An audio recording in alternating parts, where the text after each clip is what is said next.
미래탐구의 식구는 아니지만 미래탐구가 타인교육이라는 큰 회사에 속해져 있는 브랜드잖아요. 그래서 그 타인교육 안에서 학습법 연구소라는 그 곳이 있어요. 거기에서 이제 소장을 맡고 있는 최정현이라고 하고요.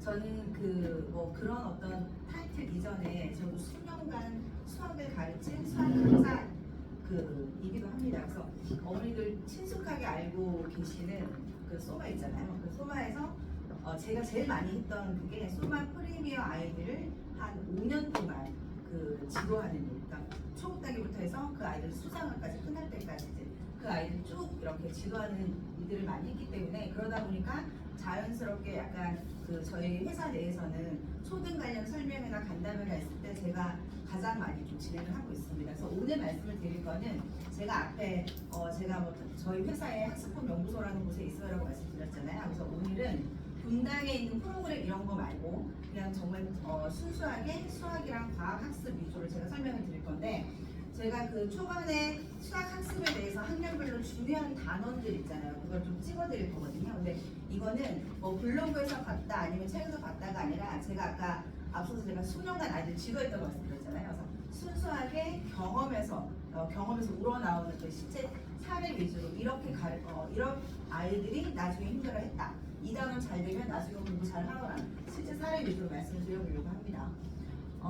일단 제가 제일 먼저 오늘은 어떻게 보면은 핵심인데요. 수학에서 어머니가 가장 중요하게 생각하시는 게 결론적으로 말씀드리면 수학은 몇 학년 몇 학기를 잘한다는 건 중요한 게 아니고 단원을 잘해야 돼요. 어떤 특정 단원. 그러니까 뭐 5학기가 힘드니까 5학년 1학기가 중요해요. 이거는 누구나 다 할 수 있는 얘기인데, 그래서 5학년 1학기에 어떤 단원에 힘을 줘야 되고, 그리고 5학년 1학기 2단원은 그렇게 힘을 들이지 않아도 되고, 그리고 6학년 건 다 중요한 것 같지만 사실은 힘을 빼야 되는 단원도 있거든요. 그래서 그런 거 위주로 좀 챙겨봐 주셨으면 좋겠습니다. 오늘 그 참석하신 어머니들 학년을 이렇게 봤더니 학년이 좀 다양하긴 했는데, 필수 학습 단원은 일단 필수라는 용어부터 저희가 좀 정리를 해야 될 것 같아요. 필수는 뭐냐면 이거를 모르면 학교 공부가 힘들어가 아니라 이게 잘 되지 않으면 다음 과정이 힘들어라고 봐주셔야 돼요.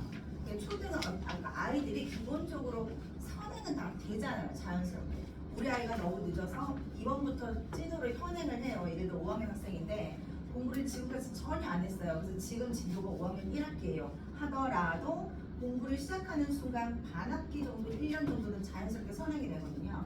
그리고 가장 중요한 거는 뭐냐면 다음 과정을 잘하기 위해서 지금 해야 되는 단원이 필수 단원이다. 그 카테고리로 좀 봐주시면 되시고, 그 다음 과정이 잘 되는 단원이 아이들이 이제 자존감의 바탕이 되기도 하고, 그 다음에 결국에는 나중에 고등학교 가면 등급을 결정짓는 단원들이다. 이렇게 좀 생각해 봐 주시면 될 것 같아요. 일단 3, 4학년 분부터 그 정리를 한번 해봐 드릴게요. 친구들 중에는 이 과정을 해야 되는 친구도 있을 거고, 하고 있는 친구도 있을 거고, 이미 끝난 친구도 있을 거예요. 근데 끝난 친구도 있는데 만약에 그 학습이 끝났다면 예전에 우리 아이가 정말 그랬나, 이거 한번 더듬어 보시면서 좀 들어주셨으면 좋겠습니다. 3, 4학년 때 가장 중요한 건 뭐냐면 저희가 문해력이라는 얘기를 굉장히 많이 하잖아요. 근데 문해력이 어떤 건지를 선생님한테 여쭤봐도 정확하게 정의를 못 내리세요. 문제 해결력이 뭐야?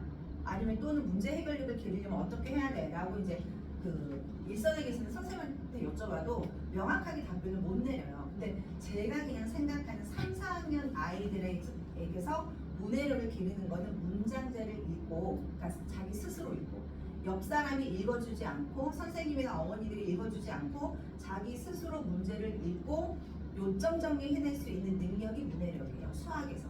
그러니까 아이들이 줄글이 이제 점점 많아집니다. 문장제가 길이가 길어지죠. 그러니까 3줄이 4줄 되고 4줄이 5줄 되거든요. 그러면 3줄짜리도 한 줄로 요약하고 4줄짜리도 한 줄로 요약하고 5줄짜리도 한 줄로 요약해낼 수 있는 능력이 수학에서는 문제 해결 능력이에요. 그래서 3, 4학년 때는 그걸 기를 수 있는 바탕학습이 굉장히 중요한 거고, 그리고 4학년 과정에 3학년부터 시작해서 중요하게 나오는 게 도형에 대해서 정확하게 아이들이 명칭을 배워요. 그냥 단순하게 그냥 뭐 세모, 네모 이렇게 했던 거를 정확하게 도형에 따라서 이제 왜 그 도형은 이런 이름이 지어졌는지 도형에 대해서 정확한 개념을 배우거든요. 그런 거를 머릿속으로 정립하는 게 가장 중요한 단계가 3, 4학년 군에서 배우는 수학이다 라고 봐주시면 될 것 같습니다. 제가 이제 단원별로도 정리를 해드릴 거예요. 그러니까 한 학기당 6개 단원이기 때문에 아이들이 1년 동안 12개의 단원을 배웁니다. 그럼 3, 4학년 때도 이제 24개의 단원이 되겠죠. 근데 24개 단원 중에서 제가 몇 개 단원만 이렇게 찍어낸 이유가 있어요. 초등학생들을 공부를 시켜보니 이렇더라.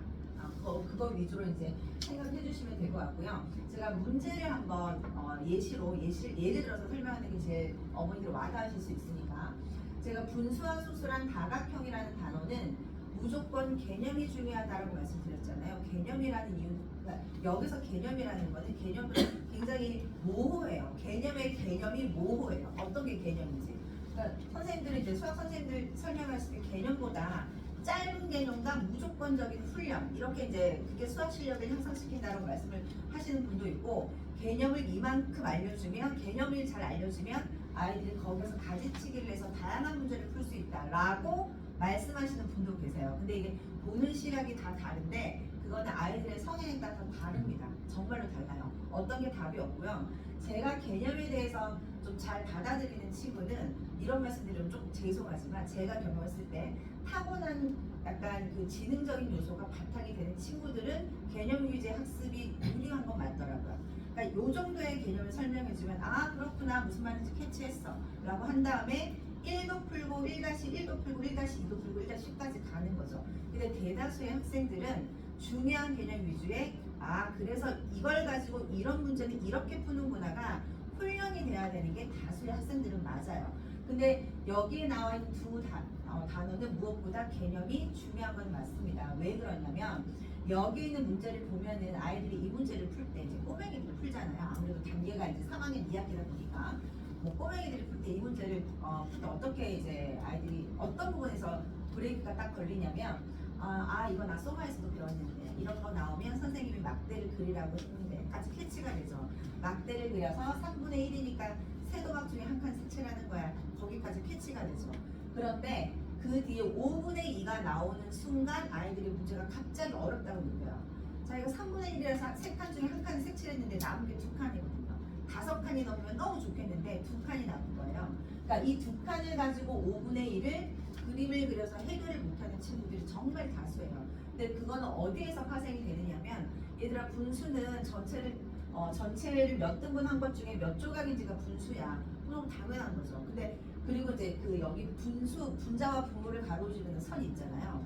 그건 당연히 제가 지금 말씀드린 것처럼 분수에서는 이 선이 있는데 이 선은 분자랑 분모를 구분하는 선이야라고 대부분의 선생님들은 알려주십니다. 또 그게 맞는 말이기는 하고요.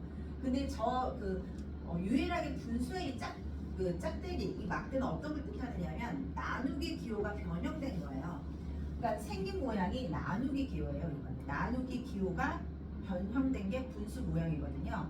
그래서 제가 이제 분수를 아이들에게 알려줄 때는 당연히 분자와 분모를 알려주고 가르는 선을 이 선을 그어서 분모와 분자를 구별한다 또 알려주지만 얘들아 이거는 우리가 알고 있는 상칙 연산 기호 중에 어떤 거랑 많이 비슷해? 어떤 거랑 닮지 않았니? 라고 물어봐요. 그래서 아이들한테 약간 발문을 한 다음에 선생님 나누기 기호랑 비슷하게 생겼어요를 끌어내야 돼요. 왜냐면 5분의 2는 2 나누기 5거든요. 2 나누기 5예요.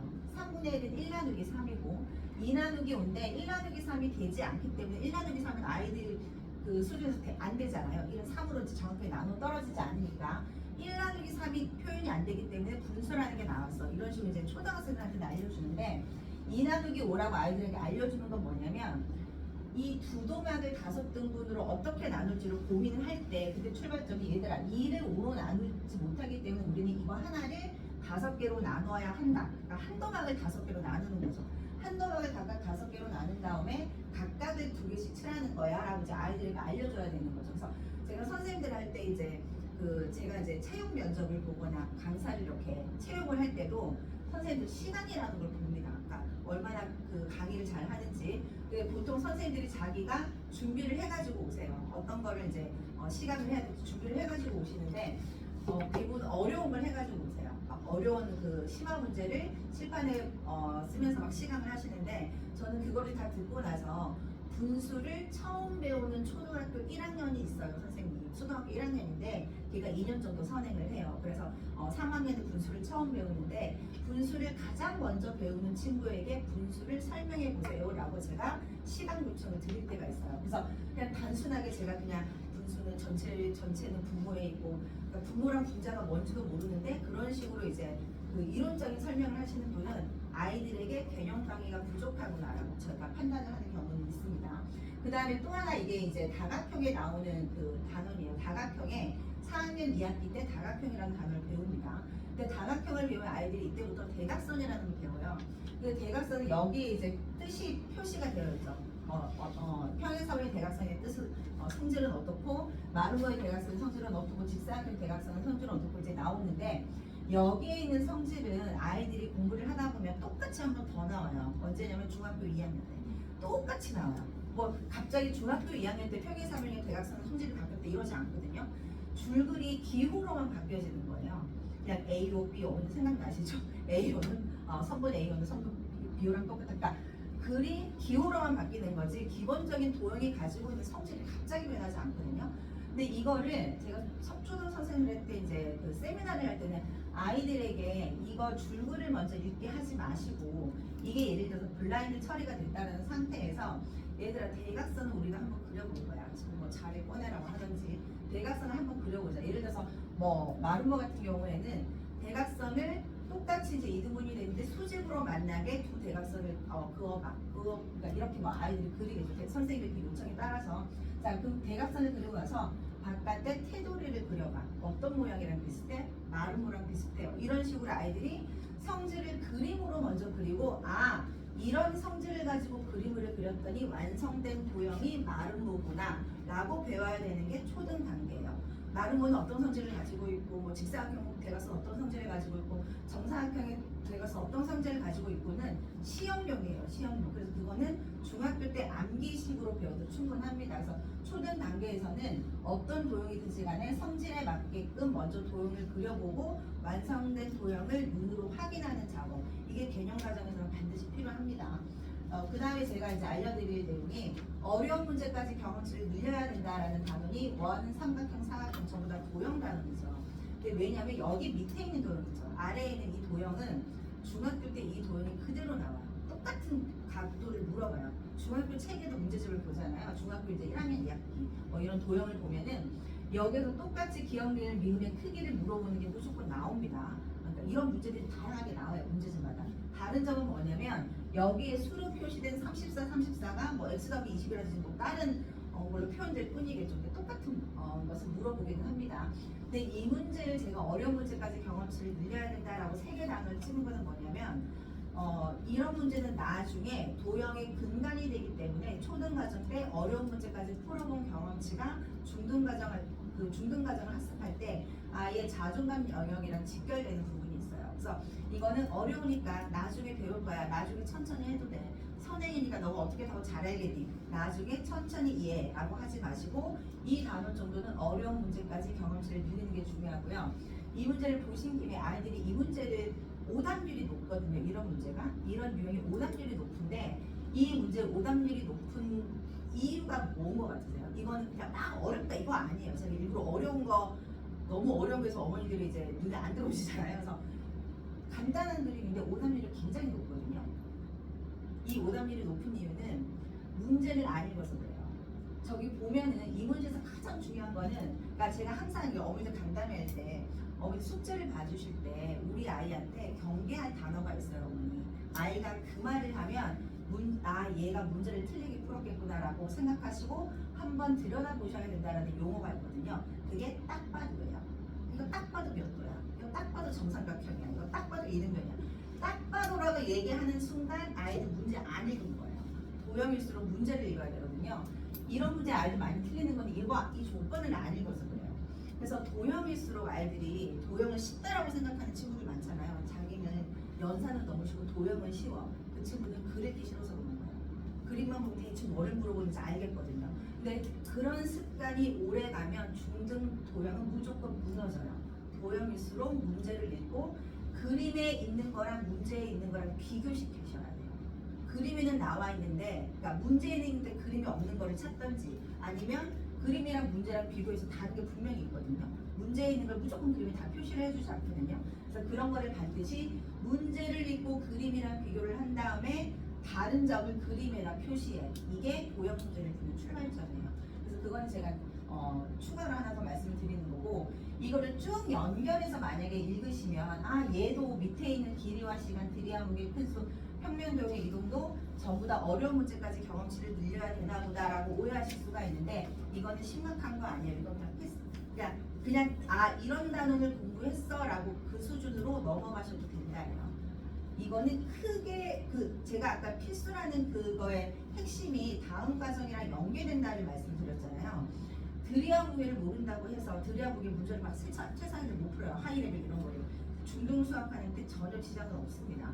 그리고 평면도형의 이동 이거는 사고력 베이스가 굉장히 강한 단원이잖아요. 돌리고 뒤집고 270도를 돌렸다가 90도를 돌렸다가 이거는 영재원 시험에 도전하는 친구들한테 의미가 있겠지만 전체를 봤을 때 이 단원 자체도 여기에서 한 번 나오는 단원이기 때문에 이거를 많이 틀린다, 오답이 많다, 또 최상에서 많이 틀린다고 해서 우리 아이가 수학을 못한다, 큰일 났다, 절대 아니라는 거.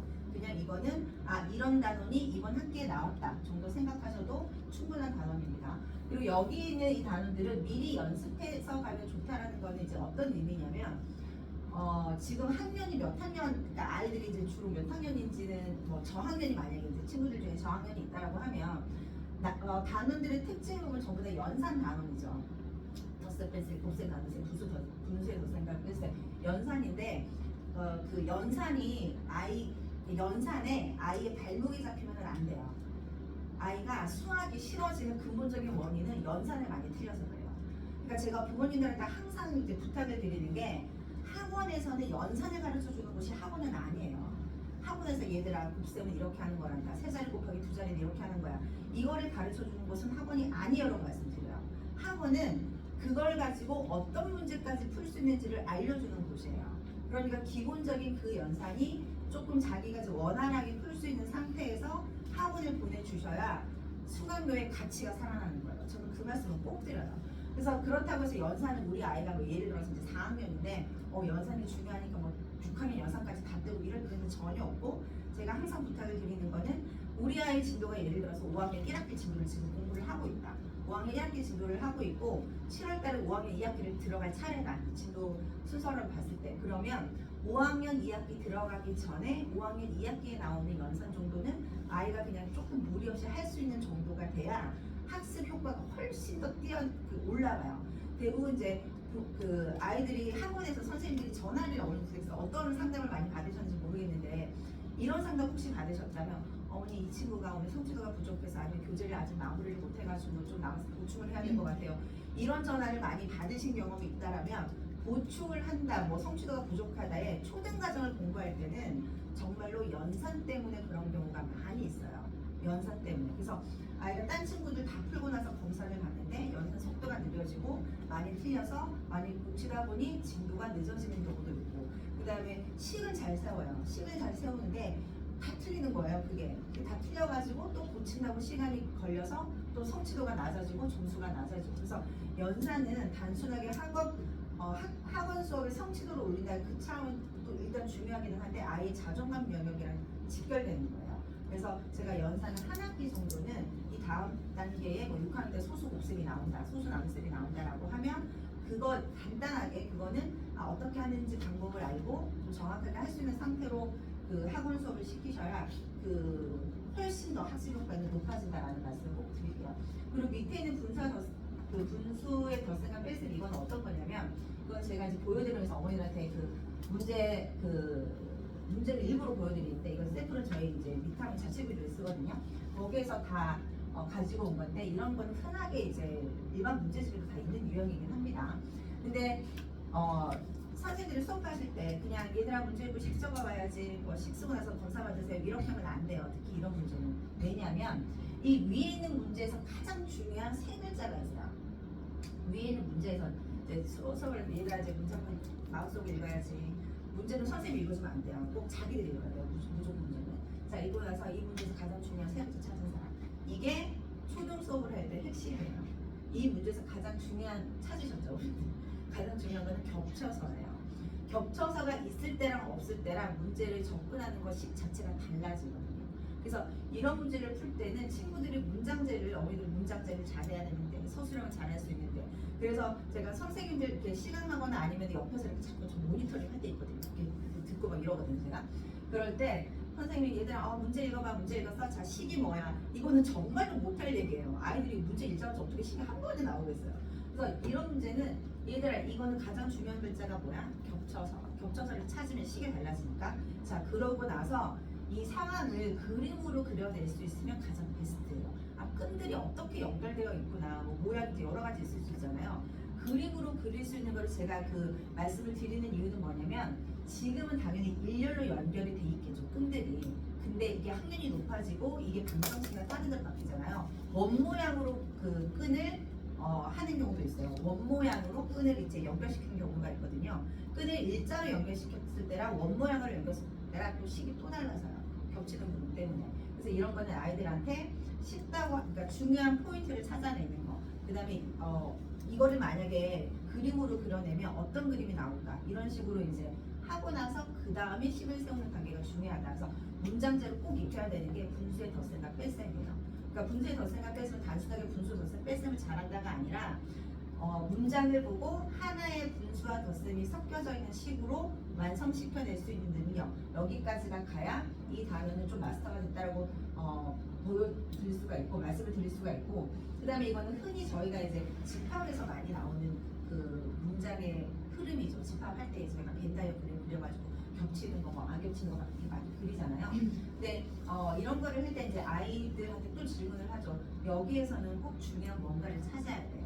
여기 분수가 3개가 나오는데 이 3개 가지고 문제가 해결될 수 없어. 왜 그럴까?를 물어봐야 다음 문제까지 파생이 되는 거예요. 그래서 문장제로 익힌다는 얘기를 어머니들이 오해를 하시면 안 되는 것 중에 어떤 게 있냐면, 제가 좀 전에 말씀드렸듯이 문제를 읽고 식 예쁘게 적어서 짝, 이게 문장제로 익힌다는 얘기가 아니라 문제를 읽고 그 문제에서 중요한 용어를 아이가 캐치를 해내는지, 그 다음에 식을 만들 때 문제에 나와 있는 수가 3개인데 이 3개만 가지고 식이 완성이 되는지, 아니면 이 3개 수 말고 다른 수를 찾아내야 문제를 풀 수 있는지, 이거를 캐치하는 게 문장제에서는 굉장히 중요합니다. 그 다음에 이제 5학년 6학년 분으로 한번 가볼게요. 5학년 6학년은 모두에게 해당이 되는 것 같아요. 지금 이제 5학년 친구들은 현행이나 2년 선행이기 때문이기도 하고, 또 3, 4학년 친구들은 앞으로 공부할 내용이기도 하고, 5학년 6학년 거는 이제 어떻게 어머니들께서 접근하셔야 되느냐면, 초등과정 마무리가 아니에요. 5학년 6학년은 초등과정을 마무리한다가 아니라 중등과정이 5, 6학년 때부터 시작되는 거예요. 5학년 6학년 때 나와 있는 24개 단원 중에 절반 이상 70% 정도는 전부 다 중등에 그대로 연결돼요. 그냥 숫자로 했느냐 그 기호로 했느냐의 차이인 거지 그대로 다 연결됩니다. 그래서 이거는 초등과정을 마무리한다라고 접근을 하시면 안 되고, 중등과정이 여기서부터 시작됐다라고 접근해 주셔야 됩니다. 단원별로 그 전개를 하면 저는 도형에서는 식을 중요하게 생각을 해요. 물론 문장들도 식을 중요하게 생각을 하지만 도형에서 식은 정말로 저는 중요하게 생각을 해요. 그래서 계산은 틀려도 돼요. 3.14 잘못 곱해도 상관은 없어요. 저 다시 하는 얘기 안 해요. 근데 식이 맞으면 딱 한 줄씩을 정확하게 캐치하면 이거 3.14 곱한 거 틀렸잖아. 다음부터 틀리지만 하고 오히려 넘어가요. 근데 식을 틀리면 식 다시 세워, 식 다시 세워. 도형은 식이 굉장히 중요한데, 제가 왼쪽에 있는 저 그림을 보고 아이들이 아까 제가 딱보기를 경계해야 된다고 말씀드렸잖아요. 친구들이 저 그림을 보잖아요. 저 도형을 보면 선생님 딱 봐도 사다리꼴로 이렇게 얘기해요. 선생님 딱 봐도 사다리꼴 2개잖아요. 사다리꼴 2개니까 너 식을 한번 세워볼래? 윗변 아랫변 찾아가지고 그러니까 딱 봐도 사다리꼴 2개라고 아이들이 생각을 하는데, 그거는 뭐냐면 사다리꼴의 정확한 정의를 모르고 사다리꼴은 사다리 모양 이렇게 아이들이 인지를 하기 때문에 저거를 사다리꼴 공식에다가 넣어서 문제를 풀려고 하는 거예요. 근데 가장 중요한 건 어떤 거냐면, 아이들이 도형에서 정확한 용어에 대해서 아이들이 캐치를 해야 되거든요. 높이가 무엇을 뜻하는지, 밑변이 무엇을 뜻하는지, 밑변과 높이는 무슨 관계인지를 알아야 저 문제는 풀 수 있어요. 사다리꼴로 풀지 말라라는 힌트가 정확하게 있는 게, 저기에서 높이를 뜻하는 게 2개가 있죠. 높이를 뜻하는 게 왜냐면 직각 표시가 있으니까, 수직 표시가 있으니까. 그래서 아이들에게 이제 이걸 얘기할 때 얘들아 이거 사다리꼴로 풀 수는 없어. 윗변 아랫변 높이 이게 정확하게, 그리고 평행한 변이 없잖아요. 그러니까 평행한 윗변과 아랫변은 서로 평행한 사이인데 그게 없기 때문에 너가 생각한 사다리꼴로 푸는 건 잘못된 거야. 그럼 어떻게 풀어야 될까를 이제 아이들에게 얘기를 하겠죠. 도형에서는 아이들이 가장 또 도형을 잘하는 친구들 있잖아요. 도형을 잘하는 친구들은 보조선을 잘 그는 친구들이 또 도형을 잘하기는 합니다. 그래서 왼쪽에 있는 거는 보조선을 그어서 3개 그 삼각형으로 만들어서 이제 문제를 풀어야 되는 것들이죠. 저기 이제 높이가 지금 3개가 나오니까 높이를 뜻하는 게 3개가 나오기 때문에, 높이가 왜 3개인지, 사다리꼴이면 높이는 2개만 있어야 되는데 3개인 이유는 3개의 삼각형으로 만들어 낼 수 있는지를 물어보기 때문에. 그래서 친구들에게 이제 그런 것도 굉장히 강조해서 그러니까 그림에 따라서 어떤 식으로 접근해서 풀어야 되는지를 알려줘야 되는 게 이 단원이고, 그다음에 이것도 여전히 이제 중등 과정이 그대로 나와 있어요. 중등 과정이 그대로 나와 있는, 그러니까 중학교 책의 그 문제집 있잖아요. 이거 똑같이 나옵니다. 이 그림 자체가 똑같고 원주율 3점 이상은 없다 뿐이에요. 그래서 이런 거 같은 경우는 이제 그 식을 쓸 때 숫자가 들어간 식 있잖아요. 그런 것도 식이 될 수 있지만 때로는 그림식도 만들어요. 그림식도. 뭐 예를 들어서 원에서 뭐 삼각형을 뺀 다음에 뭐 그러니까 그림으로 하나로 이렇게 하는 거 있잖아요. 너가 이 문제 어떻게 풀 건지 그림으로 직접 적어봐. 이것도 굉장히 중요한 훈련이거든요. 그래서 그런 것도 부모님들께서 이제 과제를 봐주시거나 할 때 아이가 답을 틀렸다 그러면 나 틀렸는데 다시 풀어 하지 마시고 이 문제는 너 어떻게 풀 건지 그림으로씩 적어봐. 그림 밑에다가 이제 이걸 수로 적어봐. 그 다음에 계산해. 또는 알고 있으면 됐어 라고 넘어가셔도 된다. 그 다음 생각만큼 안 중요한 거는 소수 곱셈, 소수 나눗셈, 진규리적 부피와 분갈기는 이거 아이들 굉장히 괴롭게 하거든요. 이 단어 풀 때 아이들 굉장히 괴로워요. 저도 가르치면서 괴로워요. 왜 아이들한테 내가 저 소수 곱셈을 소수 세 자리 곱하기 소수 세 자리를 내가 왜 시켜야 되는지 모르겠다라는 저도 현타가 와요. 저도 정말 그렇거든요. 이거는 소수를 곱하거나 소수를 나누는 건 중학교 때 나올 일이 없어요. 소수로 나올 일이 없어요. 이 나눗셈이 오늘따라 좀 긴 거 같네 라고 하는 게 순환마디 구할 때 뭐 13분의 얼마, 7분의 얼마 할 때 순환마디가 좀 기네 이 정도인 거지 소수 나눗셈을 할 일은 없어요 거의. 그래서 제가 이제 이걸 가지고 하이 레벨을 많이 틀려가지고 부모님들이 지우고 또 풀고 너무 많이 힘을 빼지 않았으면 좋겠다. 제가 서두에 밀당이 중요하다고 말씀드렸잖아요. 밀고 당기는 거. 이 세 개 단어는 그렇게까지 힘을 많이 들이지 않으셔도 됩니다. 그냥 아이가 이제 원리나 이 정도로 이해를 하면 되고 증유면체 부피와 건널비는 입체적용이라고 1학년 2학기 때 한번 나오긴 하지만 복잡하게 오히려 안 나와요. 중등 때는. 그래서 너무 초등과정 때 이런 단원들의 힘을 많이 빼지 않았으면 좋겠다. 이런 말씀을 드리고 싶고 근데 여기 있는 단어는 버릴 게 없어요. 이건 정말 중요해요. 이건 정말 중요합니다. 찍어가셔도 되는데요. 친구들이 이제 공부를 할 때 또는 지금 끝난 친구들도 있을 거예요. 이 운동 학습이. 그런데 이런 단원에서 우리가 좀 못했는데 아니면 좀 힘들어 했는데 이런 거는 한 번 더 시키실 필요가 있어요. 그 단원만이라도. 이제 위에 있는 이 세 개 단어는 어떤 의미냐면 약수와 배수는 저는 그냥 딱 어머니한테 말씀드려요. 자존감의 영역이다. 약수와 배수는 자존감의 영역이다.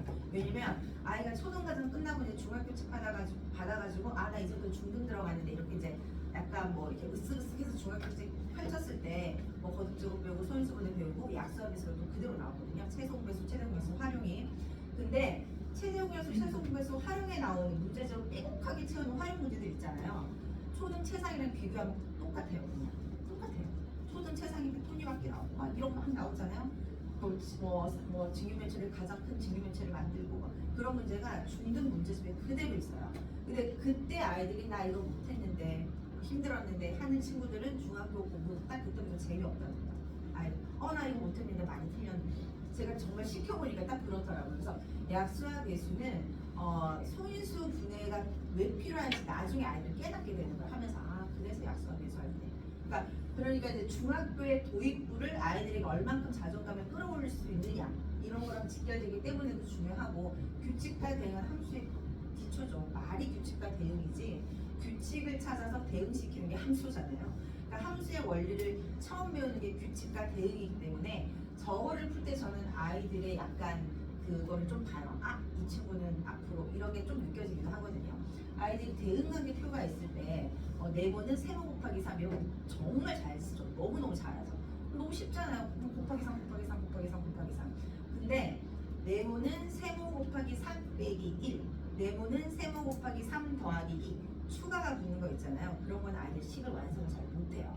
곱하기 4 그러니까 그런 식으로 만드는 거 잘 하는데 빼기 1 더하기 1 이런 거 잘 못해요. 그게 바꾸면 y는 3에서 더하기 1 이런 그 함수식이 되는 거잖아요. 그래서 규칙과 대응에서 아이들이 대응 관계를 보고 그냥 단순하게 3배가 됩니다. 나누기 2가 됩니다. 이게 아니라 3배가 된 다음에 더하기 1씩 되네요. 뭐 2배가 된 다음에 빼기 1씩 되네요. 변형 규칙을 찾아내는 캐치를 잘하는 친구들이 그렇게 나중에 힘들지 않게 공부를 좀 하는 경험을 저는 느끼긴 했습니다. 그 합동과 대칭에 나오는 그 중학교 2학년 2학기 때 나오는 기하의 기초이고 도형과 기하는 다르잖아요. 도형은 측정의 영역이고 저희가 흔히 얘기하는 측정 파트 있잖아요. 넓이 구하고 길이 구하고 이런 게 이제 초등 과정에 많이 집중되어 있는 중학교 1학년 2학기 때까지 측정 파트가 많이 연결이 되어 있다라고 하면 제가 흔히 생각하는 이제 작도의 원리 작도의 원리 있잖아요. 그 측정 패턴을 벗어난 거. 그런 게 이제 초등 과정에서 학군과 대칭의 선대칭, 전대칭, 이것도 일종의 작도죠. 아이들이. 그것부터 아이들이 기하의 기초를 배우기 시작한다라고 봐주시면 될 것 같고, 여기 밑에 있는 단어는 과학에서도 중요해요. 비와 비를, 비례식과 비례율은 과학에서도 무조건 중요해요. 그러니까 가장 활용도가 높아요. 이 두 단어는. 그래서 제가 지금 뭐 강의를 나오거나 관리를 하는 건 목동 지역인데, 목동에 이제 과학학원에서 과학센터가 있거든요. 거기에서는 중등학원 들어가는 친구들 있잖아요. 초등학생인데 이제는 중등을 시작하고 싶어요. 그러면 이제 과학 중등 과정을 할 만한 준비가 되어 있는지 테스트를 치거든요. 그때 수학을 같이 봐요. 그러니까 과학 시험지 안에 수학 문제가 들어있어요. 그래서 과학 이론도 점검을 하고, 왜냐면 중등과학 할 때 수학 모르면 안 되거든요. 그 수학도 같이 보는데, 과학센터에서 보는 과학을 잘 할 수 있을 건지를 보는 그 수학 시험지 안에 들어있는 게 딱 비와 비율, 비례식과 비례배분에 관련된 문제를 테스트해요. 여기에 대한 걸 흐름을 이해를 해야 나중에 물리 수업을 할 때도 아이가 이해를 하고 수업을 하기 때문에. 그래서 이거는 가장 활용도가 높고 과목별 활용도도 높지만 가장 아이들이 길게 가져가는 단어이기도 합니다. 그래서 이거는 정말로 중요한 단어예요. 아이들이 은근히 굉장히 힘들어하거든요. 그냥 비례식 구하는 거는 쉬운데 문장을 비례식으로 만드는 거 있잖아요. 긴 문장을 비례식으로 만들어내는 건 힘들어하기 때문에 이거는 모든 단에서 활용도가 높으니까 아이들이 꼭 중요하게 해야 된다라는 말씀을 드립니다. 그 다음에 이제 중등수학으로 넘어가면, 중등수학은 3학년이 아니라 6년을 아이들이 공부를 하는 거예요. 중등수학은 3년이 아니라 6년이에요. 그러니까 아이들이 대학 갈 때까지 중등수학은 영향이 끼친다라는 얘기입니다. 그러니까 저희가 흔히 생각하는 정말 수학인 거죠. 중등수학부터가. 그래서 3년 아닌 6년이 달려있는 거예요. 중등수학을 할 때는. 중등수학은 제가 그냥 이렇게 정리를 했습니다. 그래서 중학교 1학년부터 고등수학 1이 요즘에 너무 많이 바뀌어가지고 지금 이제 아이들이 2022년 개정교육과정으로 치면은 수상수학이라고 하지 않고 이제 공통수학이라고 얘기를 합니다. 공통수학으로 얘기를 하는데, 그러니까 중1부터 고1까지라고 제가 말씀을 드릴게요. 일이 너무 많이 바뀌니까. 이렇게 이제 영역별로 이렇게 연결고리를 가지고 아이들이 갑니다. 중학교 1학년 때 배웠던 게 고등수학에서는 이렇게 연결이 된다는 건데, 이거는 줄을 나눠서 한번 볼게요. 위에 있는 이거는 기본이에요. 이거 못하는 친구들은 없다는 얘기예요. 고등학교 1학년 반에서 수학 뒤에서 막 몇 등 하는 친구들 있잖아요. 그 친구들 이거는 해요. 네, 이거는 하는 거예요. 그러니까 누구나 다 그냥 이거는 풀어야지 학교 시험 치려면, 누구나 다 하는 기본, 이거를 못하는 친구들은 없다. 이거는 기본인 거고, 따지고 말을 바꿔서 얘기하면 이게 무너지면 다 힘들다가 되는 거예요. 그냥 이거는 구구단 같은 느낌이에요. 정말 이 수학을 할 때 구구단 같은 느낌이니까. 그 다음에 두 번째는 어떤 거냐면, 수학의 끝을 잡고, 그러니까 그래도 학교 시험을 치는데 70은 받아야지. 중등 기준 70점은 받아야지. 그래도 중간 정도는 해야지라고 하는 친구들이 이것까지는 푼다. 아이들이 이것까지는 풀어요. 이거는 어떻게든 해보려고 노력을 하는 거예요. 대부분 보면 이게 흔히 얘기하는 대수 파트예요. 제가 대수 이렇게. 그래서 그건데 아이들이 이제 막 이렇게 어떻게든 하면 될 것 같은 느낌이 드는 거예요. 이건 어떻게 하면 될 거는 같은데. 그래서 수학의 끝을 잡고 있는 친구들이 이것까지는 아이들이 그냥 좀 풀어낸다. 그다음 그 밑에 있는 거 있잖아요. 단원 이름만 봐도 느낌이 오시죠. 함수잖아요. 단원 이름만 봐도 느낌이 오시죠. 함수가 제약인 원인은 뭐냐면, 고등학교 가면 한 학기가 함수예요. 한 학기 통째로 그냥 함수인 거예요. 그러니까 너무 지옥 같은 거죠. 그래서 함수를 아는 순간 아이들이 수학을 포기하게 돼서. 근데 수학을 잘하는 친구들은 어떤 게 제일 쉽냐고 물어보면 함수가 제일 쉽다고 해요. 원리를 알면 규칙이 되게 왜 어렵지? 그래프만 잘 그리면 되는데 뭐가 어렵지? 그래서 이게 이제 여기에 있는 얘들이 이제 어떤 거냐면, 정말로 찐으로 저희가 수학을 잘한다 못한다, 수학으로 등급이 결정되는 기로에 쓰는 순간 있잖아요. 누구는 너는 2등급이야, 너는 3등급이야. 수학을 등급이 가로지르는 이 단원들이 찐으로 중요하다. 그리고 이 단원들의 근간이 되는 게 초등과정의 비와 비율, 비례식과 비례배분, 더 앞서 나가면 규칙과 대응, 이런 게 전부 다 연결고리를 가지고 있다. 그래서 이게 찐입니다. 그래서 제가 이제 그 초등학생들인데 중등 선행하는 친구들 있잖아요. 답이 이제 많겠죠. 많죠. 그 친구들 뭐 2학년 1학기도 하고 3학년 1학기도 하고 이렇게 저희가 시험을 치고 나서 아이들이 저는 어느 점수를 보지 않아요. 60점인지 50점인지를 보지 않고 그 친구가 70점인데 그 70점 굉장히 나이스한 점수예요. 그 저희 치는 평가로 봤을 때 70점인데 함수 파트만 다 틀리잖아요. 그러면 저는 그냥 넘어가지 않아요. 어머니 70점인데 점수 자체는 너무 좋은데 함수 파트에서 오답이 다 있으니까 이거는 이 단원만이라도 뭐 3번이든 4번이든 메이크업 하고 가자. 이거는 반드시 하고 넘어가야 된다. 라고 꼭 말씀을 드리는 영역이 여기다. 라고 봐주시면 될 것 같고 지금 아이들이 이제 공통수학 개성교육 과정 때문에 여기에 행렬도 붙고 다른 게 많이 붙습니다. 다른 게 많이 붙는데 여기에 이제 이 단어는 아이들이 은근히 잘 몰라요.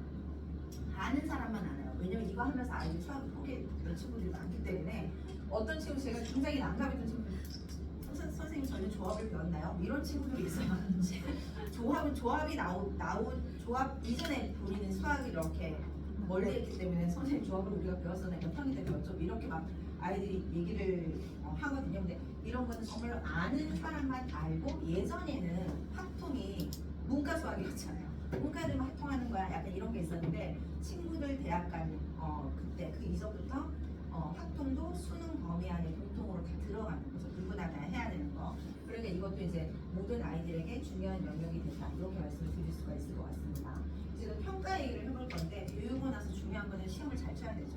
저희가 시험을 잘 치려고 모든 아이들이 이제 궁극적으로 시험을 공부를 하는 건데 평가는 어떤 거냐면 제가 초등 과정 때는 점수가 중요한 건 내신할 때예요. 내신은 무조건 점수가 중요해요. 그래서 제가 내신 수업할 때랑 일반적인 그 초등 때 아이들 가르치는 거랑 완전히 결이 달라요.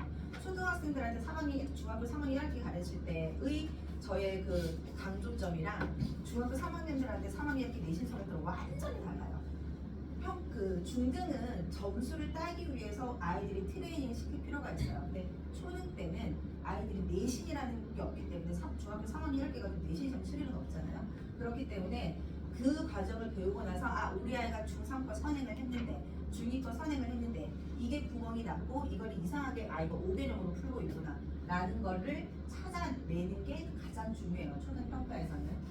평가는 저희가 이제 저희 그 미탐에서 치고 있는 평가 시스템 위주로 제가 설명을 드릴 건데 미탐에서는 이제 입학 테스트가 당연히 이제 있습니다. 저희 평가 시스템이 어떻게 되어 있냐면 단순하게 점수가 몇 점이에요, 심화가 잘 되어 있어요, 개념까지만 되어 있어서 말씀드리는 게 아니라 성취도를 진단을 하고 약점, 어떤 단원이 약점이다 라고 말씀을 드린 다음에 그래서 어떻게 해야 됩니다까지 가는 게 저희 미래탐구 평가 시스템인데 제가 성적표 샘플을 보여드리면서 말씀을 드리는 게 제일 좋을 것 같아요. 이 친구는 점수가 낮아요. 그리고 전부 다 똑같은 동일한 과정에 제가 3개 샘플을 보여드릴 거거든요. 동일한 과정에 3개 샘플을 보여드릴 건데 이제 5학년 2학기 이거고 여기 이제 58점이니까 점수가 낮죠. 네, 58 점수가 낮은데 이 친구의 이제 오답이 이렇게 나와 있으니까 오늘 오답 이런 상담이 안 되는 거예요. 오늘 58점이에요.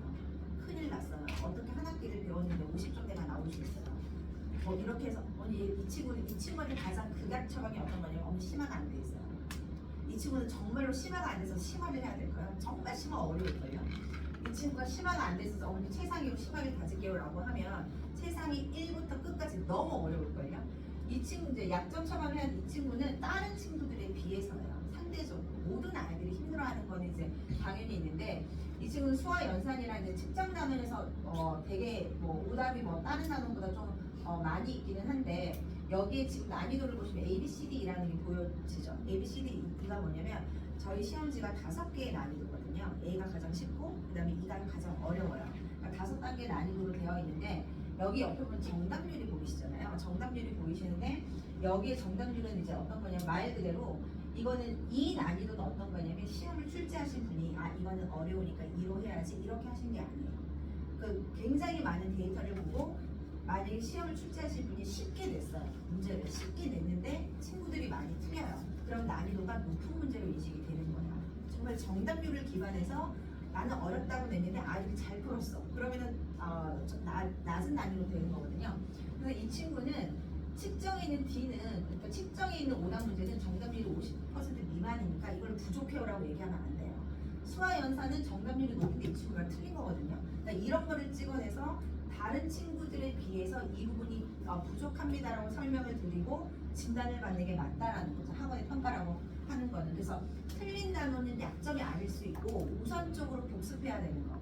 다른 이 과정을 배운 모든 아이들이 다 잘하는데 우리 아이만 조금 부족하다. 그거를 우선적으로 메이크업을 해야 진도를 맞춰서 따라 나갈 수 있다. 이런 말씀을 드리는 거고, 그 다음에 이 친구는 40점이에요. 똑같은 시험이니까 똑같은 시험도 40점을 받았죠.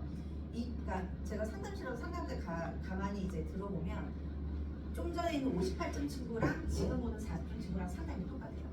어머니 기본은 되어 있는데 심화가 안 돼서 심화가 부족하니 점수가 안 나오네요. 그럼 심화를 단련해야 돼요, 어머니. 교재는 최상이에요. 아까 58점 친구도 개념은 되어 있는데 심화가 부족해서 심화를 단련해요. 교재는 최상이에요. 아니에요. 이 친구는 처음부터 다시 해야 돼요. 이 친구 40점인데 이 친구는 처음부터 다시 하는 게 훨씬 나아요. 그래봤자 지금 3개월 차이에요. 그러니까 이 친구는 왜 그러냐면 모든 단원의 모든 난이도에서 골고루 틀렸거든요. 예를 들어서 40점인데 특정 난이도만 다 틀리거나 특정 단원에서만 집중적으로 틀리잖아요. 그러면 그 단원만 트레이닝을 하면 돼요. 근데 이 친구는 난이도 쉬운 거는 쉬워서 틀리고 어려운 건 어려서 틀리고 1단원은 1단원이게 틀리고 6단원 6단원을 틀리죠. 이 친구는 그냥 5-2 과정을 처음부터 차곡차곡 반복하는 게 훨씬 나요. 100번 나요. 정말로 그래요. 제가 이거는 정말 부모님들한테 말씀 많이 드려요. 훨씬 낫습니다. 3개월 먼저 가려고 하다가 1년이 발목적이에요. 그래서 만약에 그 친구들이 이제 테스트를 치거나 시험을 쳤을 때 점수가 그 정도 어떤 정말로 단원별로 난이도별로 골고루 오답이 나오면 그냥 한 번 더 시키는 게 훨씬 더 빨리 따라잡을 수 있다. 이런 말씀을 꼭 드립니다. 굉장히 집중적으로 굉장히 많이 틀렸기 때문에. 그리고 이 친구는 동일한 시험인데 83점이 나왔죠. 이 친구는 굉장히 우수한, 굉장히 저희 아직까지 시험에 응시를 안 해본 친구들이 있을지 모르겠는데 저희 입학때 미래탐구 저희가 인증평가라고 표현을 하고 있거든요. 인증평가는 모든 미탐에서 동일한 거 가지고 쳐요. 대치동이든 목동이든 중계동이든 분당이든 다 똑같은 거 가지고 시험을 칩니다. 그렇기 때문에 여기서 나오는 게 그냥 전국 수준에서 몇 %다라고 이제 확인하실도 들만 똑같은 걸 치는데 모의고사 형태예요. 30문제이기 때문에 정말 문항수도 모의고사랑 똑같이 맞췄거든요. 근데 30문제고 이게 단원이 순차적으로 되어 있지 않고 아이들이 굉장히 재밌는 게 1단원부터 차례대로 문제를 내잖아요. 점수 못 봐요. 정말로 그래요. 1단원부터 차곡차곡. 그래서 어떤 센터에서 이거 제발 1단원부터 좀 정리를 다시 해주면 안 되냐고 요청할 정도로. 근데 이렇게 랜덤으로 막 이렇게 섞잖아요. 그럼 점수가 평균이 10점 정도 내려가요. 근데 그럼에도 불구하고 이 친구가 83점인 건 굉장히 아이가 잘하는 점수예요. 굉장히 잘하는 점수인데 이럴 때는 저희가 말씀드리는 어머니 이 친구는 그냥 흐름에 맡기지 마시고 동기부여 하셔가지고 대회 도전 시키세요 라고 말씀드려요. 그렇게 해야 이 친구 역량이 올라가요. 83점에 안주하면 이 친구는 계속 83점이에요. 그래서 안 돼요. 그래서 이런 친구들은 오히려 저희가 어떻게 말씀드리냐면 경기도 지역은 아니지만 서울 지역은 3학기들 지금부터 이제 영점을 도전하려고 지금 들썩들썩 하는 시기입니다. 여름 때부터. 그래서 저희가 이제 M3가 뭐냐면 저희가 등급으로 표시가 되거든요. 1등급은 몇 점, 2등급 몇 점, 3등급 몇 점 표시가 되는데 이 친구가 받은 점수는 2등급 점수예요. 3등급 점수는 그냥 쉽게 그냥 70점 되구나 이렇게 인지를 하시는 게 가장 인지가 빠르시니까 이거는 2등급 점수인데 이 점수가 나오면 성대음시 나가잖아요. 입상특선 나와요. 네, 저희가 이제 이거를 친 지가 1년 반, 2년 가까이 되기 때문에 굉장히 많은 데이터들이 쌓여져 있잖아요. 작년 한 해 동안 전체 직영반에서 친 데이터를 가지고 얼마 전 성대경시 전기 발표가 났었잖아요. 그래서 성대경시 이 친구들이 성대경시 전기에서 상을 받아왔는데 이 친구들이 인증평가 쳤을 때 점수가 어떻게 됐는지 통계치를 내봤거든요. 작년에 받은 아이들이 80점 이상 받았거든요. 평균적으로. 그리고 색깔상 있잖아요. 저희가 흔히 얘기하는 색깔상 받았던 친구들은 정말로 88점 이상을 받았더라고요. 학기에 주단의 평가를 썼을 때 88점은 1등급이거든요. 저희 기준으로. 그래서 그 친구가 이제 어떤 식으로 학기를 따라오는지에 따라서 이 친구는 두지 마시고 성대경시 한번 도전시키세요. 그렇게 성대경시 그냥 나가지 않잖아요. 문제라도 풀어보고 나가잖아요. 그렇게 해야 아이가 자기를 뛰어넘는 문제에 대한 경험치가 쌓입니다. 그래서 저희가 그 평가를 친다고 해서 동일한 메시지를 드리는 게 아니라 점수대에 따라서 드리는 메시지와 동기부여는 당연히 다르다. 이렇게 좀 말씀을 드려보고 싶고, 이거는 미타 공통이에요. 이런 시험을 치는 거랑 기준이 잡혀져 있는 건 모든 미래탐구 공통입니다. 그래서 미래탐구 수학은 저희가 그냥 간단하게 333으로 정리를 드릴 수가 있는데, 표준 컬이라고 얘기를 하는 게 과정별로 보통 이제 3개월입니다. 이거는 저희가 이제 미래탐구라는 학원, 대치동이든 중계동이든 목동이든 학원에서 저희는 3개월에 한 학기를 끝낼 수 있는 그런 표준 컬을 잡아놓고 있고, 수준별로 3단계니까 당연히 이제 그 교재 자체 라인업도 3단계 교재로 되어 있어요. 근데 아이가 원한다고 해서 저희가 심화북을 던져주거나 이러지 않아요. 입학 테스트를 쳐서 어느 정도 점수대가 나와야 심화북을 볼 수 있다라는 저희 나름의 기준은 또 정해져 있습니다. 요거는 이제 저희가 간단하게 이렇게 이제 세 가지로 좀 정리를 다시 한번 해봐 드리면은, 저희가 자체 교재 쓴다고 제가 중간중간 말씀을 드렸잖아요. 근데 저희 자체 교재에는 시중에는 수학 문제집, 그리고 저희가 가지고 있는 문제집도 다 비슷비슷해요. 저희가 가지고 있는 문제집에 특별한 문제가 막 드라마틱한 문제가 있거나 이러지 않고, 시중에 있는 문제집 20가지 가지고 오잖아요. 그럼 99% 일치예요. 그냥 다 서로 이제 베끼고 참고하고 숫자 바꾸고 이러기 때문에. 근데 저희 그 교재에만 다른 섹션 하나가 추가가 되어 있는데, 그게 누적 테스트라는 섹션이 있어요. 그게 어떤 거냐면, 시중에는 대다수 문제집에는 누적 테스트라는 섹션이 거의 다 없더라고요. 근데 어떤 거냐면 이제 이럴 수 있는 거죠. 아이가 이제 3단원이 끝났어요. 3단원이 끝나고 3단원의 끝에 있는 모든 섹션은 단원 마무리잖아요. 모든 문제집에 단원 마무리 또는 단원 테스트, 단원 기출평가 이런 형태로 제일 마지막에 들어있고, 그거 풀고 나서 4단원으로 넘어가게 되어 있죠. 근데 저희 책에는 단원의 제일 끝에 있는 부분이 누적 테스트예요. 그러니까 그게 어떤 거냐면, 너 3단원 배웠고 다음 주부터 4단원 들어가는구나. 그러면 4단원 들어가기 전에 1부터 3까지 다시 복습해요. 그럼 4단원이 끝났잖아요. 4단원이 끝나면 제일 마지막에 4단원 누적 테스트가 있겠죠. 그럼 그건 어떤 얘기냐면, 5단원 들어가기 전에 1부터 4까지 다시 복습해요. 그래서 항상 그 아이가 그 한 권의 책을 끝낼 때 1단원 뒤에 누적 테스트, 2단원 뒤에 누적 테스트, 3단원 뒤에 누적 테스트라고 해서 1부터 6까지를 계속 반복시키도록 되어 있어요. 그러니까 뒤로 갈수록 1단원 문제의 출제 비중은 당연히 줄어들겠죠. 그러니까 그게 이제 어떤 의도냐면, 선행할 때 어머니가 선행시키실 때 가장 염려하시는 게 이러다가 다 까먹는 거예요. 그리고 아이들은, 초등학생들은 흡수력이 정말 빠르거든요. 그런데 저장 능력은 약해요. 네, 그 동일한 내용을 가르쳤을 때 중학생 안 치고 초등학생 안 치고 초등학생들은 훨씬 더 그날은 잘해요. 금방금방 천재가 아닌가 싶을 정도로 훨씬 더 빨리 알아듣는데, 한 2주 뒤에 똑같은 거 물어보잖아요. 초등학생들 그새 다 까먹고 있어요. 중학생들도 나름 기억은 해요. 그래서 초등학생들의 그게 장점은 흡수력이 좋다, 단점은 저장 능력이 약하다 이기 때문에, 저희가 그럼 저장 능력을 아이들에게 키워주려고 하면 어떤 게 필요한지 자주 보여주는 방법밖에 없잖아요. 그래서 1단원에서 이거 배워서 까먹으면 안 돼, 2단원에서 이거 배워서 까먹으면 안 돼, 계속 보여주는 게 가장 효과적이겠다라고 해서 저희가 모든 책에는 누적 테스트가 들어가 있습니다. 그래서 이 킹할이라는 건 저희 오답까지 당연히 합니다. 오답까지 당연히 하는데, 제가 샘플은 들고 오지 않았지만 오답 노트를 아이들에게 노트 던져주고 틀린 문제 적어오세요 이게 아니에요. 저희 오답 시스템은 그게 아니라, 틀린 문제 중에서 아이가 오늘 10개를 예를 들어서 틀렸다고 예정을 했을 때 10개를 오답 노트 하는 게 시간 낭비일 수 있어요.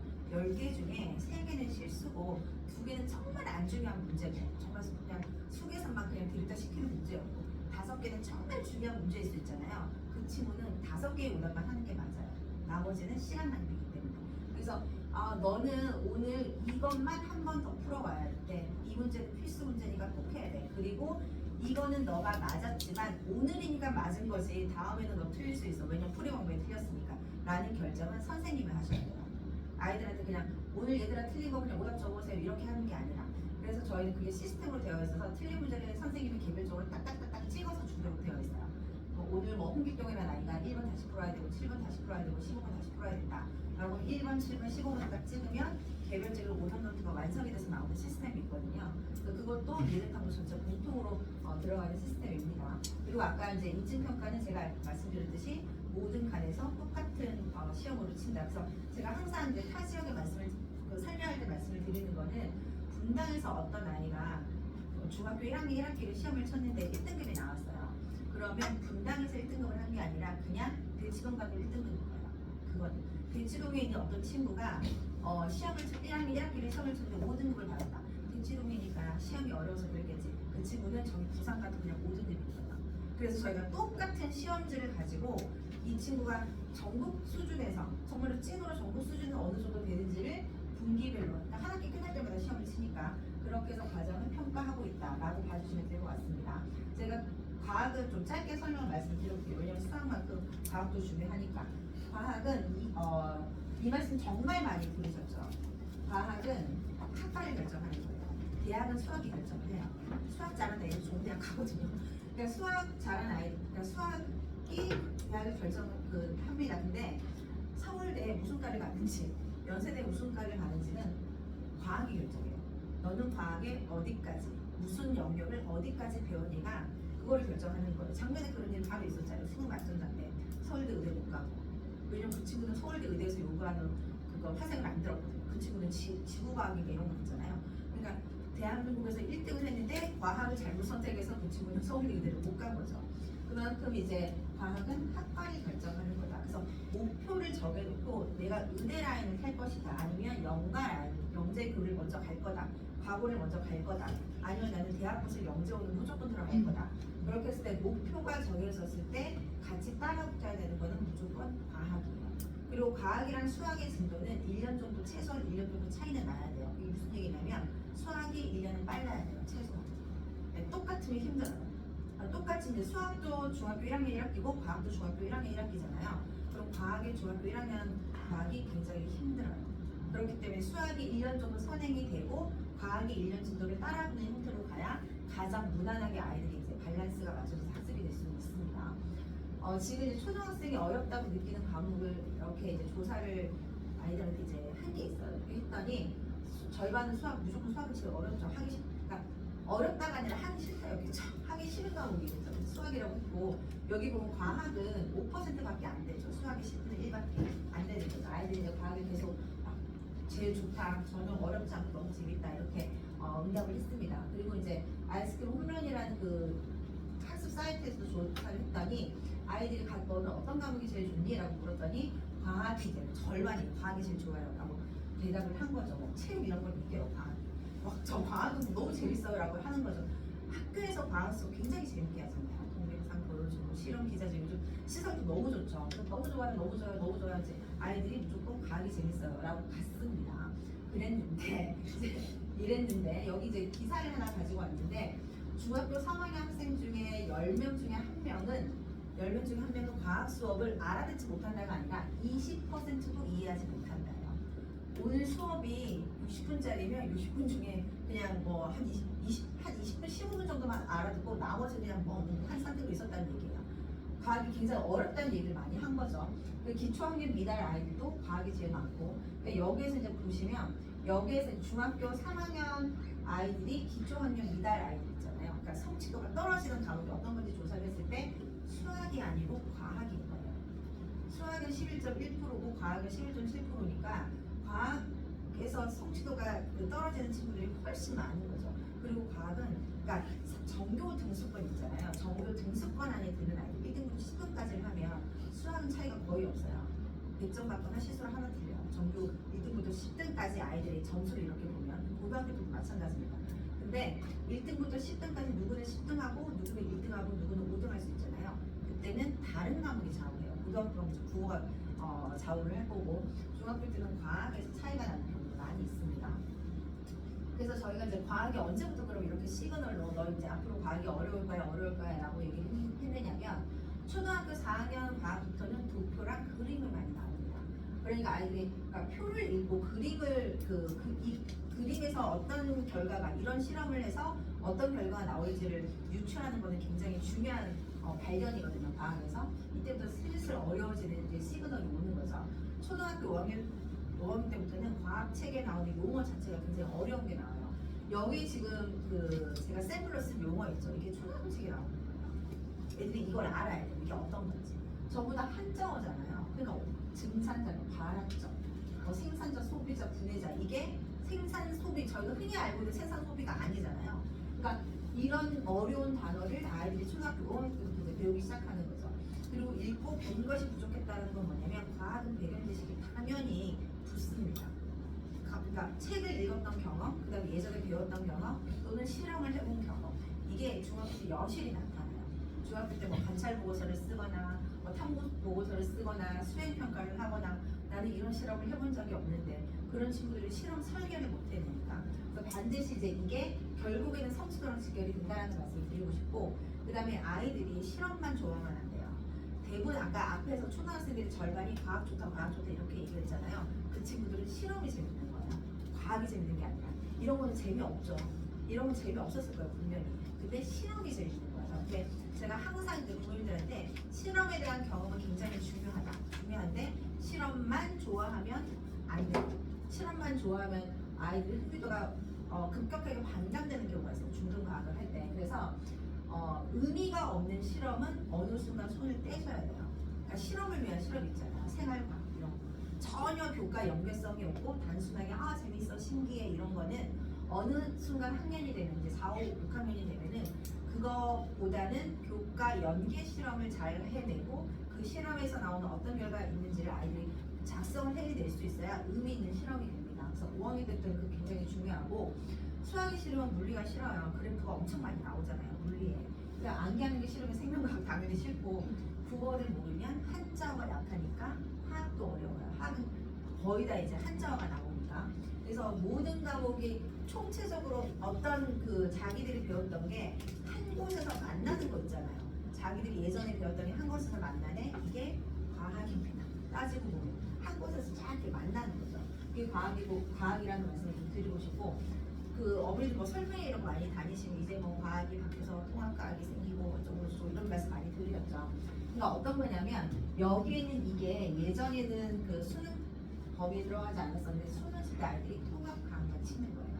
그러면 그럼 흔히 얘기하는 물리화학 이런 것도 이제 중요하지 않아요가 아니라 내신할 때는 굉장히 중요해요. 여기서는. 그리고 아까도 말씀드렸듯이 너가 고교학전제 많이 들어보셨잖아요. 고교학전제는 쉽게 말씀드리면 본인이 진로에 따라 선택해서 듣는 건데 너가 고등학교 때 과학을 어떤 걸 선택해서 어디까지 들었는지에 따라서 갈 수 있는 대학과 학과는 달라지는 거예요. 통합과학이 이제 중요해가지고 저걸 잘해야 되고 이거는 수능 칠 때. 수능 칠 때 의미가 있는 거고 여기에 나오는 거는 당연히 진로를 결정을 하는 거고 학과를 결정하기 때문에 여전히 중요성은 많다.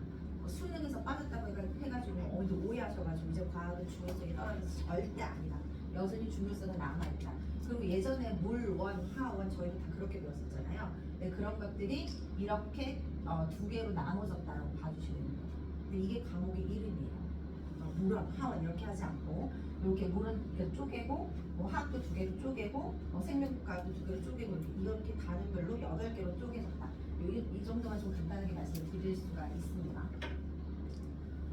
그 다음에 이제 과학 제가 이제 앞에서 하셨던 내용을 좀 다시 한번 요청단을 해드리면 이과 최상위를 할 때 과학을 빼고 얘기할 수는 없어요. 이과 최상위라고 하는 거는 1단계는 대학교에서 영재원이 있을 거고 친구들이 그 다음에 2단계는 그 다음에 이제 뭐 특목고 갈 때가 있잖아요. 영재고 가는 친구들은 수학이랑 과학의 학습 시스템가 똑같아요. 중학교 가면 수학을 일주일에 뭐 10시간, 15시간 이렇게 한다. 과학도 그만큼 해야 영재고 과목을 갈 수 있습니다. 그러니까 기본 베이스가 어느 정도 이론이 초등학교 때 완성이 돼야 된다는 건 기본이고 그 다음에 계통과학 이런 거는 어떤 거냐면 학기과학으로 하다가 어느 순간 물리, 화학 이렇게 계통으로 배우는 커리큘럼이 있잖아요. 이런 것도 당연히 아이들의 학습 순서에 들어가져 있어야 됩니다. 그 다음에 이제 과학 부분 아까 제가 말씀드렸잖아요. 수학이랑 밸런스가 중요하고 진도는 1년 정도 수학에 앞서가는 게 좋다라고 말씀을 드렸고 그 다음에 그 성취 수준을 체크할 수 있는 기회를 잡을 것 이거는 어떤 그 얘기냐 하면 친구들 중에 우리 아이가 어느 정도 수학적인 그 감각이나 이런 학습이 좀 성취도가 좀 좋은 것 같다, 좀 잘한다, 흥미도가 있다라고 하는 친구들은 반드시 과학을 붙여주세요. 네, 그렇게 해야 시너지가 훨씬 더 많이 납니다. 반드시 이제 과학을 붙여주시는 게 무조건 중요하다 이 말씀을 꼭 드리고 싶습니다. 그 다음에 이제 분당 미래탐 프로그램 간단하게 이제 그 센터장님께 소개를 해드릴 거고 제가 앞에서 말씀드린 내용은 여기까지 정리를 하고 나중에 요거 끝나고 나서 질문 있으면 제가 추가로 질문 받는 걸로 부탁하겠습니다.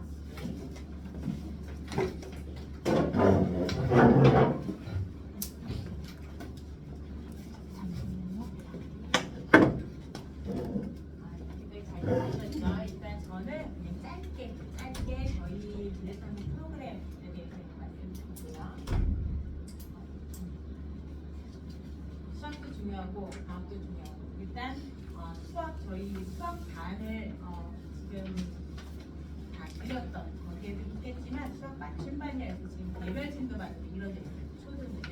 개별 진도반으로 초등과 그리고 초등이면서 중등 과정 하는 반도 역시 개별 진도반으로 한 반에 6명에서 7명 정도까지만 받고 그 안에서 선생님이 직접 1대1로 봐주시는 보시면 될 것 같고요. 그러면서 이제 어머님들의 요구사항에 좀 학년이 좀 높아지면은 이제 개별보다는 아이가 충분히 집중력이 되니까 그때는 판서식으로도 어머니 요구하셔서 그 이제 정규반도 몇 개 반으로 이루어지고 있습니다. 그 뭐 좀 더 자세한 부분들은 저희 데스크에 와서 상담하시면 될 것 같고요. 그 다음에 과학 같은 경우는 지금 초등 과학반이 있고 따로 중등 과학반이 있어요. 그래서 초등은 3, 4, 5, 6 아까 이사님께서도 말씀해 주셨듯이 과학이라는 부분이 아이들 수학만큼이나 되게 중요하거든요. 특히 저희가 쓰고 있는 교재 안에를 보면 그냥 단순한 교과의 내용뿐만 아니라 거기에 더 벗어나서 우리 어머님들도 사실 아이가 물어봤을 때 쉽게 대답하지 못하는 그런 질문, 하지만 중요한 질문들에 대한 그런 질문 내용도 많이 들어가 있다라고 보시면 될 것 같아요. 근데 저는 초등과학의 아이들이 실험을 꼭 뺄 수가 없다라는 생각을 갖는 이유가 저희 과학자들이 보통은 그냥 컬이나 교과서의 내용물을 공부하면서 어떤 실험에 임하고 거기서 뭔가를 발견하고 그랬다라는 생각 안 들거든요. 그러니까 제가 사실 제가 대학원 다닐 때 제가 그 서울대 유정화 연구소에 있었어요. 거기 연구소에서 직접 분자생물에 관련한 실험을 했었는데 거기서 주되게 했던 실험이 개구리 실험이에요. 개구리, 특히 개구리 껍질만 전기 자극을 줘서 껍질만 이렇게 피부 그 표피를 벗겨내서 거기서 항생제를 추출을 하는 건데 왜 개구리를 표적으로 담았냐라고 하면 개구리는 보면은 껍질 그 표피가 되게 야들야들 되게 약하잖아요. 그렇죠? 어떤 단단한 껍질로 이루어진 것도 아니고 털이 있는 것도 아니고 근데 이 개구리가 사는 곳은 돌도 많고 돌에 많이만 이렇게 찍혀서 상처도 많이 난단 말이에요. 근데도 개구리가 되게 지금도 엄청나게 많이 생존돼 있고 근데 이 부분을 특히 87년도 이제 제가 대학교 다닐 때 그 미국에 있는 그 외과 의사분이 개구리에서 알을 채취해서 그 알로 실험을 하려고 알을 채취했어요. 그러면 다시 개구리 이제 그 개복했던 걸 다시 이렇게 꼬매야 되잖아요. 근데 보통은 항생제를 투여하고 꼬매거든요. 근데 의사 선생님이 그거를 까먹은 거예요. 까먹고 그대로 방출을 했는데 이 개구리가 살았고 또 나중에는 그 개복했던 흔적조차도 없이 말끔하게 살아있는 거 보고 이상하다. 개구리 자체가 자생할 수 있는 항생제를 뭔가를 만들어내나 보다. 그러니까 보통 보면 실수에 의해서 과학자들이나 아니면 어떤 실험을 하면서 제가 놓친 부분에 있어서 거기서부터도 또 뭔가 새로운 거를 또 발견을 하게 되거든요. 그래서 그 부분으로부터 그 항생 펩타이드 단백질인 거죠. 그걸로 항생제를 만들어내는 그러니까 그런 것들이 하나하나 실험하는 과정 아니면 아이들이나 분명히 이제 선생님께서 초등학교 선생님들이 아이랑 수업하면서 가장 애로점이 뭐냐면 선생님들이 어른들이 생각하는 범위를 넘어선 질문들을 되게 많이 하는 거예요. 너무 많이. 선생님도 잘 몰라. 근데 그런 질문들 하나가 발문이 돼서 아이들의 이제 과학에 대한 그 사고 공간 능력이 커진다라는 생각이 들거든요. 근데 그때는 나중에 중등과학하거나 이렇게 이제 이론을 공부하기 이전에 아이들이 실험을 통해서 그걸 더 많이 습득하고 더 많이 생각하고 사고한다는 생각이 들기 때문에 저는 초등과학에 있어서 시험은 중요하고 특히 이 과정도 절대 무시할 수 없는 과정이라는 생각이 들어요. 그래서 저희는 일단은 이제 토요일날 위주로 해서 반이 형성되어 있는데 이후라도 이제 상담을 주시고 이제 주중 같은 경우는 팀별로도 수업이 가능하거든요. 그렇게도 문의를 주시면 좋을 것 같고요. 그 다음에 이어서 초등 아이들이 초등과학을 어느 정도 되어 있다라고 하면 이제 이어서 중등 과정이 어머니께서 드렸듯이 기본 과정과 이후 심화도 하이탑 그리고 고등 과정까지 쭉 연결되는 분들이 있다라고 말씀드릴 수 있습니다. 여기까지고요. 네, 그 이후에 이제 뭐 질문 사항이나 그런 부분들을 연구원님과 같이 함께 나눴습니다. 혹시 제가 앞에서 설명드렸던 부분 중에 질문 있으실까요?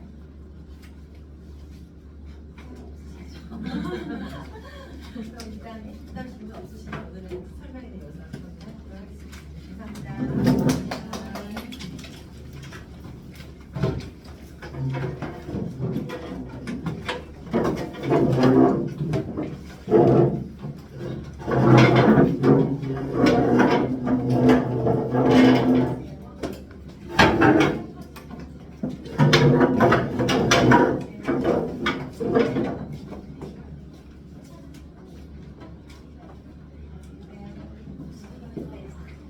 네, 네, 저기 그래서 이야기를 하시면은 친구가 학습이 끝난 과정으로 이야기를 하고 시험 시간이 정도 걸리거든요. 시학기를 하면 시간이 굉장히 오래 걸려가지고 예를 들어서 어머니들 2학기가 궁금하시면 제가 어머니들 말씀드리는 게 다른 날로 잡으셔야지 한 날에 잡으면 오히려 정확한 소수가 안 나와요. 아이들이 항상 제가 하루에 2개를 치게 되는 경우에는 두 번째도 무조건 복수가 안 나와요. 집중력이 떨어져요. 과학 같은 거는 네. 그냥 지금 한 개월간 시험을 봐야 돼요. 완전히 처음이에요. 네. 그러면 학년 과학을 시작을 하고 좀 과학을 따로 테스트가 없어요. 과학은 저희가 이제 테스트를 치는 경우는 어떤 경우냐면 초등학생인데 초등학교 5학년인데 뭐 중등에 뭐를 듣고 싶어요 라고 했을 때 기획이 너무 크잖아요. 그럴 때는 이 친구가 정말 들을 수 있는지 저희가 점검을 하는데 학년 과학을 제가 과학의 수시학과에 따로 테스트를 했어요. 그 수학 테스트를 따로. 근데 만약에 4학년인데 뭐 5학년 과학을 듣고 싶으면 네, 초등과학은 따로 테스트를 치지 않고 너무 갭차이가 큰 경우에만 저희가 이제 학년 너무 위에 선행을 원한다 이럴 때는 간단히 테스트 쳐가지고 네. 안녕하세요. 네. 네. 네. 몇 학년이에요? 연산을 할 때 그 아이들의 유형을 보면 식을 옮겼을 때 잘 쓰는 친구가 있고 계산 잘하고 답을 옮겼을 때 잘 옮겼을 때 친구가 있잖아요. 근데 저는 그냥 명시한 실수를 사실 다 물었거든요. 그러니까 뭐 구몬하고 이런 친구들은 실수 너무 많이 하더라고요. 네, 그게 더 많이 하더라고요. 제가 이제 그래서 연산 같은 경우에는 제가 어떻게 고쳐본 경험은 있느냐면 아이들이 이제 연습생에 보통 이렇게 풀어오잖아요. 아니면 뭐 책에다가 이렇게 여기다가 풀거나 이렇게 했을 때 예를 들어서 뭐 세제곱도 두 자리를 했다, 아니면 소수 곱셈을 막 했다. 근데 답이 틀리면 제가 딱 봤을 때 연산이 틀린 게 제가 보인단 말이에요. 눈에 보이면은 제가 그 아이가 이제 풀어놓은 부분에 제가 동그라미를 쳐주고 너가 17번 문제를 여기다가 풀었네. 여기에서 틀린 거 찾아와요. 다시 풀어라고 하자. 근데 다 틀린 거 다시 풀어, 틀린 거 다시 풀어 한다고 해서 실수는 안 잡히거든요. 그래서 제가 이제 너 17번 어디 풀었어? 여기 제가 그냥 본 다음에 제 눈에는 보이죠. 우리가 뭐 어디서 틀렸는지. 동그라미 쳐가지고 여기서 틀린 거 찾아와. 이렇게 시켜요. 그럼 본인이 보고 아 여기서 틀렸네. 깨닫게 하는 게 오히려 실수가 더 줄어들어요. 그러니까 근데 대부분 선생님들이 깨끗하게 지우고 다시 풀어 이렇게 얘기하잖아요. 근데 깨끗하게 지우고 다시 푼다고 해도 그게 뭐 다음에는 실수 안 하겠지 이게 절대로 아니더라고요. 그래서 오히려 틀린 거 찾아와. 왜 틀렸어? 물어보고. 그럼 대부분 아이들이 그냥 받아 올리면 잘못했어요. 뭘 잘못했어요? 구구단 잘못 외운 친구보다는 받아들이고 잘못 많이 들거든요.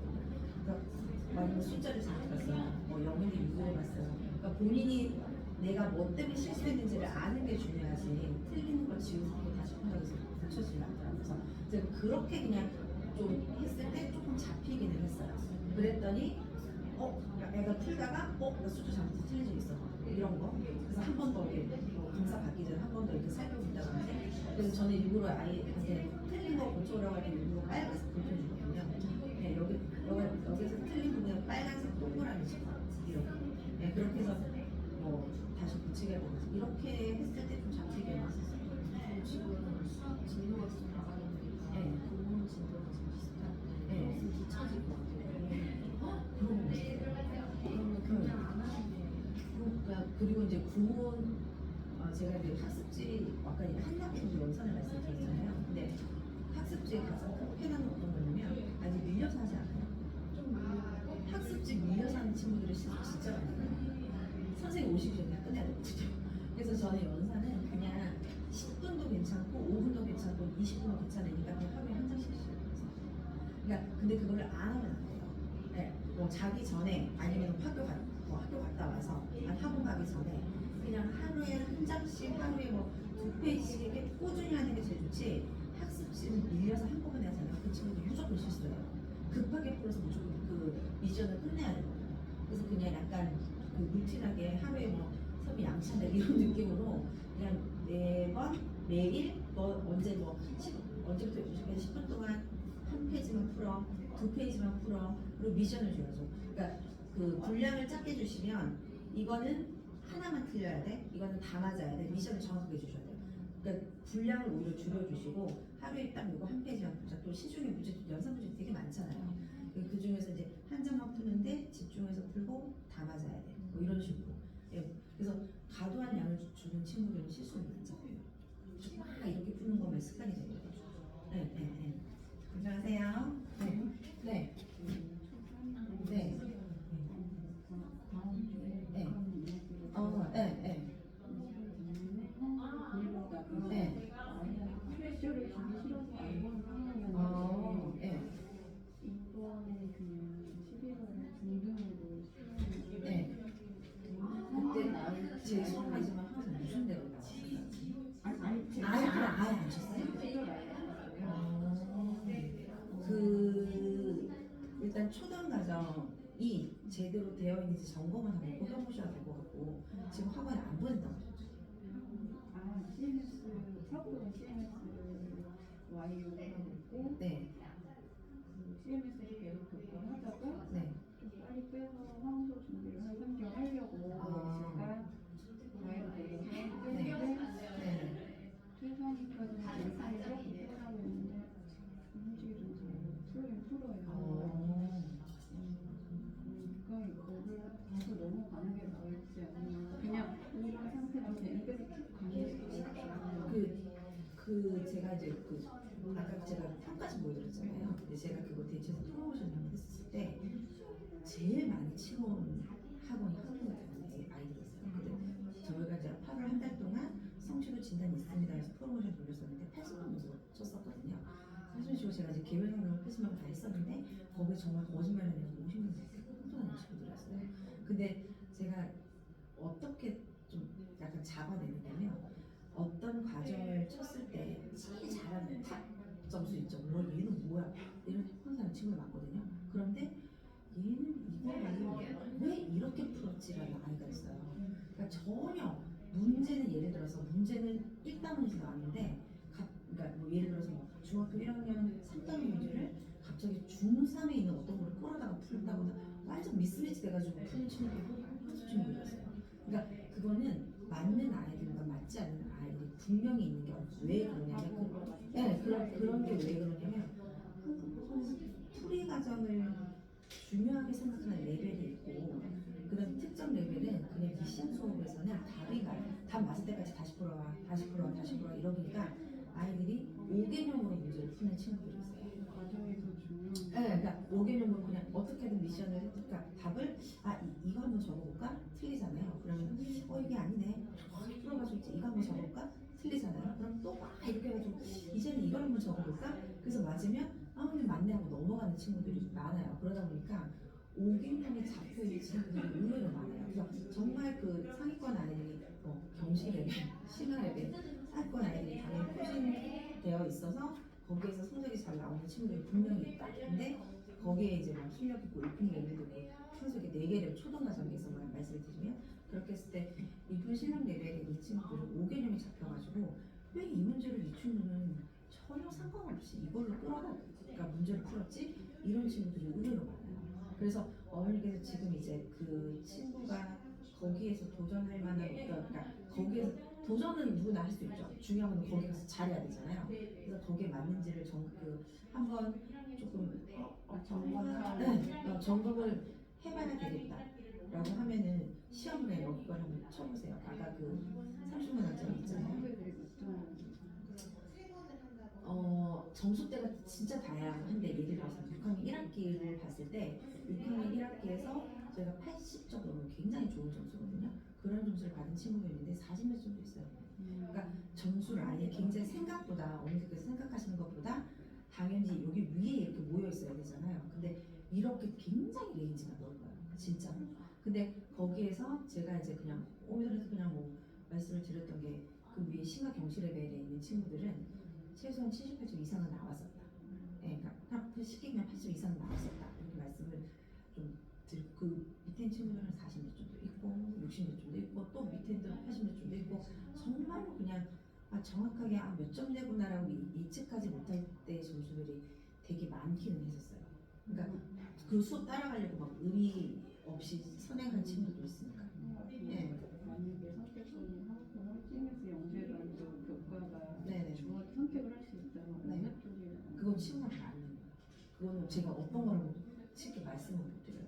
왜냐면은 그러니까 황수 스타일 수업이 맞는 친구도 있고 안 맞는 친구도 분명히 있거든요.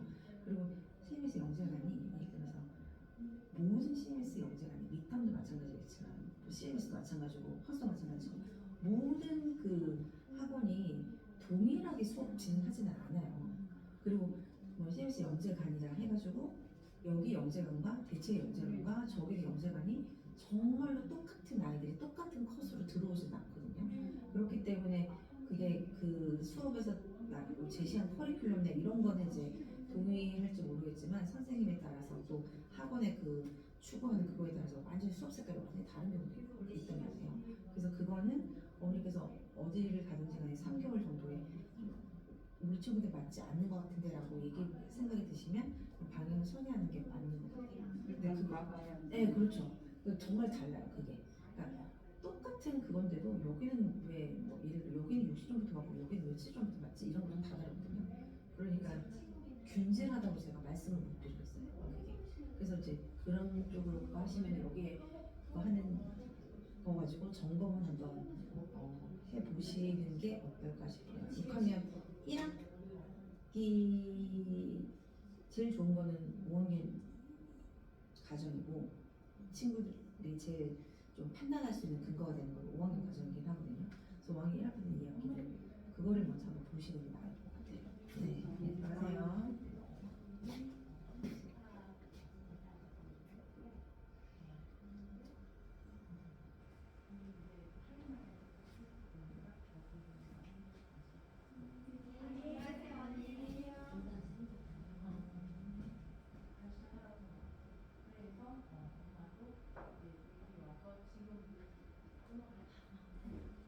그 얘기 잠깐 우리 얘기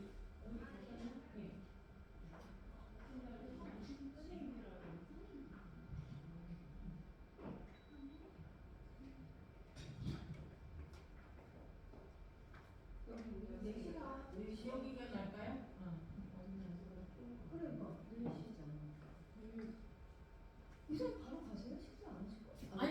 아니 저 오실 거예요. 거기 식사하고 그쵸? 어디 3시